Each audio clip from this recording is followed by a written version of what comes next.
દાદાનો દંડો કોના માટે? દાદા એટલે રાજનીતિના દાદા આપણે ભૂપેન્દ્રભાઈ પટેલને કહીએ છીએ, આપણા મુખ્યમંત્રી. અને સામાન્ય રીતે આપણા જે રિયલ દાદા છે, ગ્રાન્ડફાધર, એ સિવાય કોઈને દાદા કહેતા હોય તો પોલીસવાળા દાદા.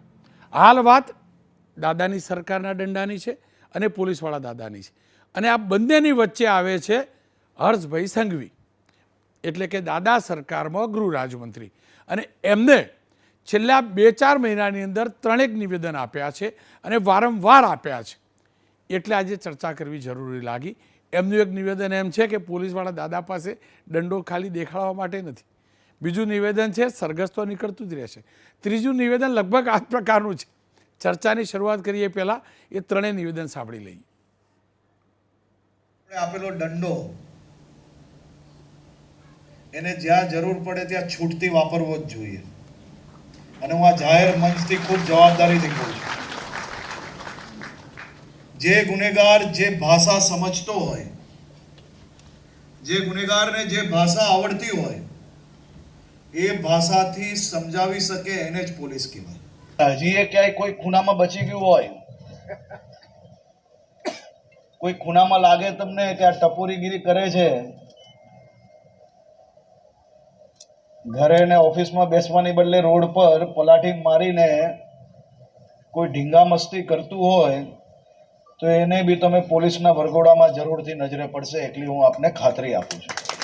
અને વરઘોડા એ સારા નીકળે છે. ચાલવાની તો તકલીફ પડવી જ જોઈએ ભાઈ. બધા જ માતા પિતાઓને અપીલ કરું છું, પોતાના બાળકોને કાયદો જરૂરથી શીખવાડી લેજો. જો કાયદો તોડશે તો નુકસાન જરૂરથી થશે. અને ગુજરાતનું સૂત્ર છે કે દાદાના રાજમાં કોઈ બી પ્રકારની દાદાગીરી એ આ રાજ્યની ધરતી પર ચલાવવા લેવામાં આવશે નહીં. કાયદામાં રહેશે, એ જરૂરથી ફાયદામાં રહેશે.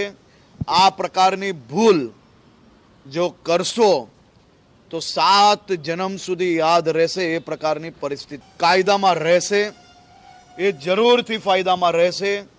આ પ્રકારની ભૂલ જો કરશો તો 7 જન્મ સુધી યાદ રહેશે. એ પ્રકારની પરિસ્થિતિ કરવામાં આવશે. એ કહેવાની જરૂર નથી કે હર્ષ સંઘવી વરઘોડો એટલે વરરાજાવાળા વરઘોડાની વાત નહોતા કરતા. એ વરઘોડો એટલે જે પોલીસ રિકન્સ્ટ્રક્શન કરાવવા આરોપીને લઈને નીકળે છે. અને હર્ષ સંઘવી જે રીતે કહેતા હતા લંગડાતાવાળી વાત, પગ એ વાત, એટલે આપ પણ સમજી શકો છો. અને હર્ષ સંઘવીના આ રાજની અંદર છેલ્લા કેટલાક સમયમાં કમૂર્તામાં પણ એવો વરઘોડો જોવા મળ્યો છે. પોલીસ કોઈ મુહૂર્ત જોતી નથી એ પણ જોવા મળ્યું છે. એક પછી એક એવા કિસ્સા સામે આવી રહ્યા છે કે આરોપીઓ પકડાય છે અને ત્યારબાદ મીડિયા જોડે જે વિઝ્યુઅલ આવે છે એની અંદર એમનો પગ જે આરોપીઓનો હોય છે જમીન ઉપર સીધી રીતે પડી શક્યો નથી. એ રાજકોટ હોય, વડોદરા હોય, અમદાવાદ હોય કે સુરત હોય, અનેક ઠેકાણે આ પ્રકારનું દ્રશ્ય જોવા મળે છે. અનેક જગ્યાએ આરોપી જે પકડાય છે એ કેવી રીતે ચાલે છે, આ ગણિત પોલીસ વિભાગ સારી રીતે સમજાવી શકે. આપણી સામાન્ય લોકોની સમજ બહારનું છે. પણ જ્યારે અમને પોલીસ રિકન્સ્ટ્રક્શન માટેના વિઝ્યુઅલ અમને જોવા મળે છે ત્યારે આ જ પ્રકારની સ્થિતિ જોવા મહદ અંશે મળી છે, આપ જોઈ શકો છો. અને હવે તો જે સુરતમાં ડૉક્ટરો પકડાયા, ફરજી ડૉક્ટરો, તો માફ કરજો, અલગ જ પ્રકારની કઈ ડિગ્રી હતી, પણ એમનો પણ એ જ પ્રકારનું આજે સરઘસ નીકળ્યું. હર્ષ સંઘવી વરઘોડો પણ શબ્દ વાપરે છે અને ક્યાંક સરઘસ પણ વાપરે છે. હવે લોકોની દવા કરનારા એ સો કોલ્ડ ડૉક્ટરો એમના પગને જો કદાચ શિયાળામાં કોઈ તકલીફ પડી હોય અને ચચરતું હોય થોડું ઘણું બીજા કોઈ અવયવ ઉપર, તો એની દવા જાતે કરી શકતા હશે, આપણે સમજી શકીએ છીએ. પણ આ ધીમે ધીમે શરૂ થયું છે. કાયદાવાળી વાતમાં તો એ પણ જોવા મળ્યું છે કે જે રીતે યોગી સરકારનું બુલડોઝર ફરે છે એ જ પ્રકારે ગુજરાતમાં પણ બુલડોઝર અનેક ઠેકાણે ફર્યા છે. અનેક ઠેકાણે ફર્યા છે. કાનૂની પરિભાષાની અંદર વાત કરીએ તો આપણે લોકશાહી દેશમાં ન્યાયતંત્રમાં માનીએ છીએ, ન્યાયતંત્રમાં પૂરો વિશ્વાસ રાખીએ છીએ. વિશ્વાસ નહીં, આસ્થા રાખીએ છીએ. અને કાનૂનની ભાષામાં હિંસાને ક્યારેય કોઈ પણ પ્રકારનું સ્થાન ન હોઈ શકે. પણ હા, આને હિંસા ગણવી ન ગણવી, આ હિંસા હશે કે સહજ હશે, આરોપી પકડાયા પછી પોલીસના ડરથી એવી રીતે ટેડો ચાલતો હશે, આ સમજવું અઘરું છે. પણ આવા દ્રશ્યો મહદઅંશે જોવા મળી રહ્યા છે. ત્યારે લાગ્યું કે પ્રમાણિક ચર્ચા અહીંયા પણ થવી જોઈએ. શશિકાંતભાઈ પંડ્યા પૂર્વ ધારાસભ્ય મારી સાથે જોડાયા છે. પાર્થિવરાજ કઠવડિયા કોંગ્રેસના નેતા છે. આરસી પટેલ સાહેબ નિવૃત્ત પોલીસ અધિકારી છે અને એમના વિભાગમાં તો આ શબ્દને સર્વિસ શબ્દ કહેવામાં આવે છે એવું મેં સાંભળ્યું છે, સર્વિસ કરવામાં આવે. પટેલ સાહેબ આપની પાસે આવીશ, પણ એ પહેલાં શશિકાંતભાઈ સાથે વાત કરી લઉં. શશિકાંતભાઈ, આ તમારા યુવા નેતા અને ગૃહમંત્રીના 3 નિવેદન તમે સાંભળ્યા, એને આપ કેવી રીતે મૂલવો છો અને જે પ્રકારના દ્રશ્યો સામે આવે છે એને આપ કેવી રીતે જસ્ટિફાય કરો છો?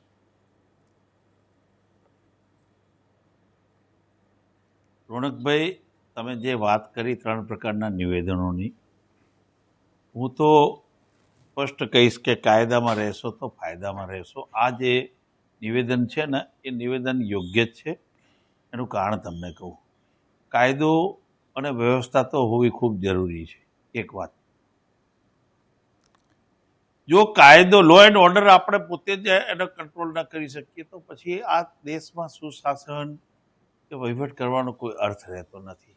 અને બીજી વાત છે, જે દાદાગીરીને જે શબ્દ આપ વાપરો છો કે દાદાના રાજમાં દાદાગીરી નહીં ચાલે, અને એમાં ખોટું શું છે? અરે આ તો હિન્દુસ્તાન છે ભાઈઓ. તમે એક વાત સમજો રોનકભાઈ, દુબઈમાં જાઓ ત્યાં કાયદો કેવો છે? ત્યાં ચોરી કરે છે કે રેપ કરે છે કે કોઈ બીજું કોઈ કૃત્ય કરે છે, એના હાથ કાપી નાખવામાં આવે છે, પથ્થરોથી મારી નાખવામાં આવે છે. એવા એ પ્રકારના તો કાયદાઓ અહીં નથી અમલવારી કરવામાં આવી ને. અને બીજી વાત તમને કહી દઉં છું કે સારું શાસન સુશાસન કરવું હોય તો લો એન્ડ ઓર્ડર કંટ્રોલ કરવો જરૂરી છે. અને કંટ્રોલ કરવા માટે જે પણ કરવું પડે એ ગૃહમંત્રી શ્રી હર્ષભાઈ સંઘવીએ કર્યું છે. ખોટું નથી કર્યું. જે પણ નિવેદન આપ્યું છે એ પ્રજાના હિતમાં આપ્યું છે. પ્રજાના અહિતમાં એક પણ નિવેદન આપ્યું નથી. પણ શશિકાંતભાઈ, આ જે રીતે લંગડાતા જોવા મળે છે, કાયદો વ્યવસ્થા માટે સૌ જી જી જી બોલો જી, આપ જે દ્રશ્યો આવે છે ટેડા મેડા ફરતા લોકો, રોનકભાઈ, તમે એક વાત સમજી લો. આ વરઘોડા કાઢવા કે સરઘસ કાઢવા, જો અત્યારે હવે એ સમય આવ્યો છે, વરઘોડા કે સરઘસ નહીં નીકળે તો હું તમને સ્પષ્ટ કહી દઉં છું કે આ દેશમાં સુશાસન ક્યારે નહીં આવે. દેશમાં આમ કહેવાય ને, તમે અત્યારે જુઓ, હું સ્પષ્ટ તમને વાત કરું, લવ જેહાદમાં અમારી બેન દીકરીઓને ફસાવવામાં આવે છે. એ કયા કાયદાની અમલવારી આવી છે? પણ કોને ખોટું બોલવું, જુઠ્ઠું બોલવું અને હાથમાં નાણાછડી બાંધવી, તિલક કરી બેન દીકરીઓને ફસાવી, એવા લોકો માટે તો આ વરઘોડા સરઘસ નહીં, એનાથી ખૂબ કડકમાં કડક કાયદો હોવો જોઈએ. એમને તો જમીનમાં દફનાવી દેવા જોઈએ. આ હું તમને સ્પષ્ટ કહું છું. આ ગૃહમંત્રી તો સારા છે કે એમને સારું નિવેદન આપ્યું છે. પણ આ પ્રકારના વરઘોડાની અસર આપણી બેન દીકરી ઉપર વીતે ત્યારે ખબર પડે. જી, આપની વાત સમજી શકું છું, પણ મારે એ આક્રોશ પણ કદાચ સમજી શકાય છે, પણ મારે એ સમજવું, આની અસર પડે છે ખરી સમાજ ઉપર આ દ્રશ્યોની? અરે મોટી અસર પડે છે સાહેબ, તમને કહી દઉં છું. તમે એક વાત સમજો, કાશ્મીરમાં લાખો પંડિતોને રાતોરાત કાઢી મૂકવામાં આવ્યા, કત્લેઆમ કરવામાં આવી, અમારી બેન દીકરીઓ પર બળાત્કારો કરવામાં આવ્યા. જે તે સમયે કોની સરકારો હતી? જી, અને આપ સમજી શકો છો, અત્યારે 370મી ધારા દૂર કરી એના પછી આ આલિયા માલિયા જમાલિયા સીધા દોર થઈ ગયા છે. રોનકભાઈ, કાશ્મીરમાં જાઓ, કાયદો અને વ્યવસ્થા કેટલી કંટ્રોલમાં આવી છે. અને આના માટે આ જે શબ્દ વાપર્યો છે માન્ય ગૃહમંત્રીશ્રીએ, એ સ્પષ્ટ અને સાચો શબ્દ વાપર્યો છે. કાયદો વ્યવસ્થા કંટ્રોલ કરવું હોય તો કડકમાં કડક કાયદાની અમલવારી કરવી પડે. વરઘોડા નહીં, જે તમે કહો છો સરઘસ કે એ બધાને સીધા દોર કરી નાખવા પડે. તમે હમણાં બોલ્યા કે પગ ચચરવા જોઈએ, પગ ચચરવા જોઈએ નહીં, શિયાળામાં તો મુર્ગા બનાવવા જોઈએ અને બરોબર દંડા મારે તો સીધા દોર થાય, બાકી ન થાય. જી, ખેર આપનો ખૂબ ખૂબ આભાર. એક શબ્દ થોડોક અસંસદીય છે, દર્શકોને કહીશ માફ કરજો, એ હું રિપીટ ટેલિકાસ્ટમાં એડિટ કરીને કરીશ. આપનો ખૂબ ખૂબ આભાર. ખેર પાર્થિરાજસિંહ મારી સાથે જોડાયા છે. પાર્થિરાજસિંહજી, આપની પાસેથી જાણવું છે, હર્ષ સંઘવીના જે આ 3 નિવેદન છે એને આપ કેવી રીતે મૂલવો છો? ખાસ કરીને રોનકભાઈ, હમણાં જ બીજેપીના એક નેતા જે પ્રકારે આપના શોના માધ્યમથી જે નફરતી વાતો કરીને ગયા અને જે 3 જે ડાયલોગ જે આપણે હંમેશા આપણા ગુજરાત રાજ્યના ગૃહમંત્રી બોલતા હોય છે, કાયદામાં રહેશો તો ફાયદામાં રહેશો, દાદાના રાજમાં દાદાગીરી નહીં ચાલે અને કોઈ ચમરબંધીને છોડવામાં નહીં આવે, એ વાત તમે કદાચ બતાવવાનું ભૂલી ગયા છો. હું આ વાત એટલા માટે કરું છું કે કોઈ ચમરબંધીને છોડવામાં નહીં આવે આવી વાત એટલા માટે કરું છું કે જ્યારે દાહોદમાં લીમખેડામાં 6 વર્ષની દીકરીને પીખી નખાય અને એનો જ શિક્ષક પીખી નાખે, આચાર્ય પીખી નાખે, તો એ સંઘ જોડે જોડાયેલો હતો અને એનો વરઘોડો ના નીકળ્યો. આણંદના એક કોર્પોરેટર જેના ઉપર બળાત્કારનો આરોપ મૂકવામાં આવ્યો એ ભાજપનો હતો, એટલે એનો વરઘોડો ના નીકળ્યો, એનું સરઘસ ના નીકળ્યું. એ લંગડાતો ચાલતો પણ ના દેખાયો. ઓલો દાહોદ લીમખેડાવાળો પણ લંગડાતો ચાલતો ના દેખાયો.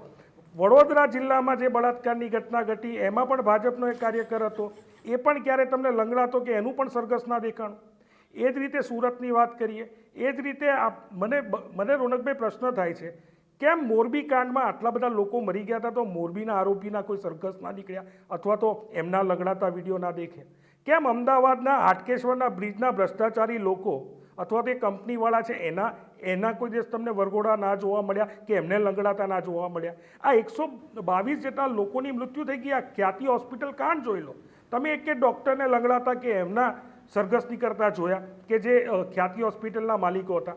મારે પૂછવું છે કે શું આ બીઝેડનો કૌભાંડી પકડાશે તો શું એને લંગડાતો જોવા મળશે, એનો વરઘોડો નીકળશે કે નહીં નીકળે, એ મારે પૂછવું છે. એ જ રીતે શું જે આપણા ગુજરાત રાજ્યના એક પૂર્વ ધારાસભ્ય કે ધારાસભ્ય ઉપર બળાત્કારનો આરોપ લાગ્યો અને જે કેસ હાઈકોર્ટે ચલાવવાનું કીધું, એ ધારાસભ્ય એ નેતાને લંગડાતા જોવા મળશે કે નહીં મળે, એનો વરઘોડો નીકળશે કે નહીં નીકળે? એટલે ભાજપ આ જે પ્રકારની માનસિકતા, જે પ્રકારની વાહવાહી કરી અને પોતે જે રીતે નિવેદનો આપે છે, આજે કોઈ વ્યક્તિ મારથી, પોલીસના મારથી કસ્ટડીમાં ગુજરી જશે અથવા મરી જશે તો સસ્પેન્ડ કોણ થવાનું છે? પોલીસ કર્મચારી. ગૃહમંત્રી સસ્પેન્ડ થવાના છે? એમના માથે કેસ લેશે? એ તો બોલીને છૂટા થઈ જવાના છે. પોલીસ તંત્રને આવું કરવાના લીધે પરિસ્થિતિ એ છે કે ગુજરાત રાજ્યમાં, સમગ્ર દેશમાં જેને કહી શકાય કે કસ્ટોડિયલ ડેથમાં ગુજરાત રાજ્યમાં ખૂબ મોટા પ્રમાણમાં કસ્ટોડિયલ ડેથ થઈ રહ્યા છે. એ આંકડા બોલે છે ને સરકારના આંકડા છે. તો આ પ્રકારની ઘટનાઓ બનશે તો શું થશે? પોલીસ કર્મચારીઓને કાયદામાં રહેવાનો ફાયદો મળવાની જગ્યાએ નુકસાન થશે. એટલે આવા અનેક મુદ્દાઓ ચિંતાનો વિષય, હ્યુમન રાઇટ જેવું પણ વાત છે. આજે પોલીસ કર્મચારીએ કોઈને ટાર્ગેટ કરીને દંડા મારી લીધા, કાલ ઉઠીને એ આરોપી નિર્દોષ છૂટ્યો અથવા તો ગુનો પુરવાર ના થયો અથવા કોઈ પણ કારણોસર એ ગુનેગાર નથી, તો શું એ મારેલા દંડા એને પાછા કરી શકશો? તમને એને આપેલી પીડા પાછી લઈ શકશો? એટલે સ્પષ્ટપણે રોનકભાઈ કે કાયદો ને વ્યવસ્થા એક આપણા સંવિધાન દ્વારા એક ન્યાય વ્યવસ્થા બની છે. એ ન્યાય વ્યવસ્થાના માધ્યમથી કોઈ પણ ગુનેગાર હોય, કોઈ પણ આરોપી હોય, એને સજા આપવાનું કામ એ આપણું ન્યાયતંત્ર કરતું હોય છે. આપણે જ્યાં સુધી એના ઉપર ગુનો પુરવાર ના થાય એ પહેલાં એને આરોપીને ગુનેગાર જાહેર કરી અને એને મારી વરઘોડા કાઢી અને કાલ ઉઠીને એ છૂટી જાય તો એ જે પીડામાંથી જે પાસ થયો છે અથવા તો પીડા એને જે પીડા લીધી છે એ આપણે પાછી આપી શકવાના છે. હ્યુમન રાઇટ જેવી કોઈ વસ્તુ હોય કે નહીં, કે દરેક વાત. અને એટલા માટે જ આપણે કોઈ પણ ગુનેગાર જ્યારે એને કોર્ટમાં રજૂ કરવામાં આવે છે ત્યારે એને જજ દ્વારા પૂછવામાં આવે છે કે તમારી ઉપર કોઈ પણ પ્રકારની કોઈ હિંસા કે કોઈ પણ પ્રકારનું વ્યવહાર થયો છે કે નહીં. અને આ પ્રકારની પરિસ્થિતિમાં કાયદામાં રહેશો, વાયદામાં લંગડાતા તો ચાલવું જ પડશે, પણ એનું ભોગવવાનું કોને? કે પોલીસે. અગર કોઈ ગુનેગાર કે આરોપી ફરિયાદ કરે તો એ કેસ કોની ઉપર ચાલવાનો? પોલીસ ઉપર ચાલવાનો. અને ભોગવવાનું કોને? પોલીસ અધિકારીઓ, પોલીસ કર્મીઓ. તો આ પ્રકારની પરિસ્થિતિ જ્યારે ગુજરાત રાજ્યમાં તમે કાયદો ને વ્યવસ્થા લાગુ કરવામાં, કાયદો વ્યવસ્થાને સંભાળવામાં નિષ્ફળ ગયા છો. આજે અમદાવાદ અને સુરત જેવા શહેર એ આખા દેશમાં સૌથી વધારે, એટલે અમદાવાદ 3જા ક્રમે આવે છે અને ક્રાઇમ રેટમાં સુરત 5મા ક્રમે આવે છે. આ પરિસ્થિતિ તમારા રાજમાં જ ઊભી થઈ છે. આજે દિવસમાં 6 બળાત્કાર થાય છે. આ પરિસ્થિતિ તમારા જ રાજમાં ઊભી થઈ છે. 5 વર્ષમાં 3,96,000થી વધારે કેસીસ રજીસ્ટર થાય છે. એ પણ પરિસ્થિતિ જી. તમારા રાજમાં પાર્થિવ- ઊભી થઈ પાર્થિવરાજ- છે. એટલે તમે ક્યાંક કાયદો અને વ્યવસ્થા સાચવવામાં નિષ્ફળ ગયા છો અને એ કાયદો અને વ્યવસ્થાને સાચવવાની જગ્યાએ આ પ્રકારના નિવેદનો આપી અને વાવાઈ લૂંટવાનો જી. પ્રયત્ન કરો છો તેના જી. સિવાય બીજું કાંઈ નથી. ખેર ફરી એકવાર કહી દઈશ, કાનૂનને અનુસરવો જરૂરી છે. આપણા દેશમાં કાનૂન વ્યવસ્થાનું શાસન છે, કાનૂનનું મહત્ત્વ છે અને અદાલત એ જ સર્વોપરી છે. હ્યુમન રાઇટ્સ હોય જ, હ્યુમન રાઇટ્સ બંને તરફી હોય, એક તરફી ન હોઈ શકે, એક તરફી ન હોઈ શકે. ગુનેગાર માણસને ઠીક કેવી રીતે કરવું એ પણ સમજવું જરૂરી છે. આરસી પટેલ સાહેબ મારી સાથે જોડાયા છે. પટેલ સાહેબ, શબ્દો બધા બંધ થઈ ગયા હતા, વરઘોડા બધું ફરી એકવાર શરૂ થઈ ગયા અને 365 દિવસના આપ કેવી રીતે મૂલવો છો? જી, હવે આ મુદ્દો બે રીતે છે. એક તો મેં ભાજપના પ્રવક્તાને સાંભળ્યા, એમણે તો જાણે થોડું ઘણું એમના પક્ષની નીતિ પ્રમાણેની વાત કરી. કોંગ્રેસના પણ પ્રવક્તાને સાંભળ્યા. હું આપને કહું કે ભેદભાવવાળી વાતોને ધ્યાનમાં રાખી, કોમ્યુનલ બાબતોને ધ્યાનમાં રાખી અથવા તો ખાસ કરીને કોઈ કોમ પ્રત્યે મંદુક પેલું રાખી અને જો વરઘોડા નીકળશે તો જનતાના માનસ ઉપર એને ખોટી અસર પડે છે. જનતા ઈચ્છે છે કે કોઈ પણ ગુનેગાર હોય એ કયા પક્ષનો છે, કઈ જાતિનો છે, કેટલી ઉંમરનો છે, શું એણે ગુનો કર્યો છે, એ બધું જ જોયા વગર એના એક સપ્રમાણ એક દ્રષ્ટિથી, ન્યાયની દ્રષ્ટિથી, કાયદાની દ્રષ્ટિથી એની સેવા કરવામાં આવે. જે પોલીસ સર્વિસ કરે છે ને સાહેબ, ઘણા સમય સુધી દંડનું રાજ ચાલ્યું, દંડાનું રાજ બંધ થઈ ગયું હતું. અમે છેલ્લા 20-25 વર્ષથી જોઈએ છીએ કે દંડાનું રાજ હતું નહીં. અને દંડા સિવાય લોકો, પોલીસની પરિભાષામાં દંડો એ શબ્દ છે કે પોલીસ દંડા મારે, પણ એ 25 વર્ષથી બંધ છે. આ છેલ્લા 15 દિવસ, મહિનો, 2 મહિનાથી જે રીતે સરકારે ગુનેગારો પ્રત્યે આ રીતનું જાહેરમાં એમનું વર્ચસ્વ તોડવા માટે જનતાને એ ડરાવતા હતા, એ કેવા ડરે છે એ જો જનતા જોઈ અને ખુશ થાય છે. પણ સરકારનો અભિગમ એવો હોવો જોઈએ કે એ કોઈ પણ ગુનેગાર પ્રત્યે આવી, જે કોંગ્રેસના પ્રવક્તાએ વાત કરી એ તદ્દન સાચી છે કે એમણે જે ઉદાહરણો આપ્યા એવા કિસ્સાઓમાં આ સરકારે કંઈ કર્યું નથી. આ એ ખોટી વાત છે. સરકારે એક સરખી દ્રષ્ટિ રાખવી જોઈએ અને એ સાથે પ્રજાએ સપોર્ટ આપવો જોઈએ. જ્યારે પોલીસ ઉપર કોઈ કાયદાકીય પગલાં લેવા છે, પોલીસ જોશમાં કંઈક સર્વિસ કરી પણ દે છે, પણ પાછળથી પ્રજા પણ છટકી જાય છે ને ન્યાયતંત્ર ચડી બેસે છે. એવા સમયે ભોગવવાનું માત્ર પોલીસ પરિવારને જ આવે છે, એ વખતે સરકાર પણ મદદ નથી કરતી. એટલે આજે જે છે દંડાનું રાજ ચાલુ થયું છે, સારું થયું છે. પ્રજામાં એક પ્રકારનો ગુનેગારોએ જે ધોંસ ફેલાવી હતી ને એ એમનું વર્ચસ્વ તૂટી રહ્યું છે. પણ જોજો કે બીજેડ વાળા ભૂપેન્દ્રસિંહને પણ એ થવું જોઈએ અને જેના સાથે નથી થયું એ દુઃખદ છે. બાકી સરકાર વાલા દવાલા પોતાના માણસોને બચાવી લે છે તો જનતા જોઈ રહી છે. જનતા નથી માનતી તમારા ન્યાયને. એટલા માટે આપણે એવી રીતે પોલીસે પણ ધ્યાન રાખવું જોઈએ કે સરકાર ગમે તે ઇન્સિસ્ટ કરે, પણ જે ગુનો જે માણસે કર્યો હોય એના માટે તમે જે દંડાવાળી કરો છો એને જનતા પણ સાથ આપશે, પણ તમે પણ નિષ્પક્ષ હશો તો વધારે સારું રહેશે. આપનો અનુભવ છે લાંબો વિભાગનો, આપનું શું આકલન છે? જે કહેવાય છે કે પોલીસને ફ્રી હેન્ડ આપો, ફ્રી હેન્ડ આપવાનું જે કહેવાય છે એ પૈકીનો એક આ ભાગ ગણી શકાય ને? એમ કહેવાય કે ફ્રી હેન્ડ આપો એ માગણી છે અને એ ફ્રી હેન્ડ નથી. એટલે ફ્રી રજીસ્ટ્રેશન ગુનાનું નથી થતું, ફ્રી અને ફેર તપાસ નથી થતી. કેટલીક વખતે તપાસની અંદરથી કેટલાકને બાકાત કરવામાં આવે છે અને કોઈને ઉમેરી દેવામાં આવે છે. એટલે ફ્રી અને ફેર જો કામ લેવું હોય, સરકારે કાયદાનું પાલન કરાવવું હોય તો આ ઘણા વર્ષોથી ભૂલાઈ ગયેલી એક પ્રક્રિયા ફરીથી શરૂ થઈ છે અને એ જળવાઈ રહે એ હું આવકારું છું કે આ થવું જોઈએ. આવું થશે તો માથાભારે ગુનેગારો અને કેટલાય આ રીતે ટાંગા તોડવામાં આવશે ને સાહેબ, તો કેટલાક ધારાસભ્યો, કેટલાક રાજકારણીઓ, કેટલાક ઓફિસરો પણ લુલા લંગડા થઈ જશે. એમના પણ આવા કરતૂતો છે અને એ વખતે પણ સરખી જ ટ્રીટમેન્ટ થવી જોઈએ. પટેલ સાહેબ, આવી ટ્રીટમેન્ટ ના થાય એ માટે ફોન આવતા હશે ખરા પોલીસને કે આટલા પૂરતું વાંચવી લેજો, આની ટ્રીટમેન્ટ ના કરતા? બધી રીતે સાહેબ સારું કર એ એ એ એ એ સ્વાભાવિક બાબત છે સાહેબ. રાજનીતિવાળાનો એક વિષય છે, એમની પાસે એ રીતની પરિસ્થિતિ હોય છે કે કોઈક છોડાવવા માટે પોતાની જાતને આવે ને કોઈક બીજાને પુરાવવા માટે આવે, કોઈક પોતાના માટે ઢીલી નીતિ રખાવવા માટે આવે ને કોઈક બીજાને ટાઈટ કરી દો એવી નીતિ માટે આવે. આ બધી જ બાબતો હોય છે એટલે એમાં કોઈ રેકોર્ડ ઉપર કંઈ નથી, પણ આ બધું તો હોય છે ને આપણે સૌ જોઈએ છે ને તે સમજીએ છીએ. ખેર, આ બંનેનો આભાર ફરી એકવાર કહીશ. કાનૂન વ્યવસ્થા અને ખાસ કરીને આપણા દેશમાં લોકશાહીનું દેશ છે, લોકશાહી દેશ છે, ત્યારે આપણે આપણી ન્યાયપાલિકામાં વિશ્વાસ રાખીએ, આસ્થા રાખીએ, શ્રદ્ધા રાખીએ, એ જરૂરી છે.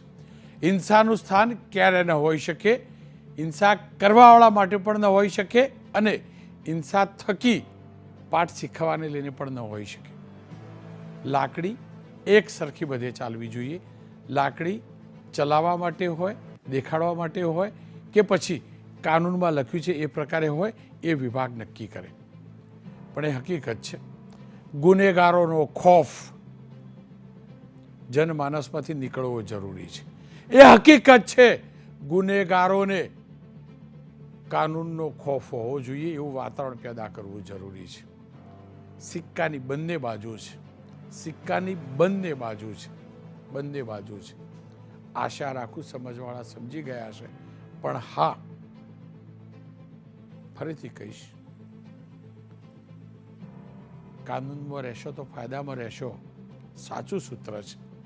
એનાથી પણ આગળનું એક સૂત્ર છે અને એ વધુ ગુનેગારોને લાગુ પડે છે, પોલીસ કરતાં પણ વધુ ગુનેગારોને લાગુ પડે છે. માનવતાવાદી રહેશો ને તો અહીંયા પણ ફાયદામાં રહેશો અને ઉપરવાળાના દરબારમાં પણ ફાયદામાં રહેશો.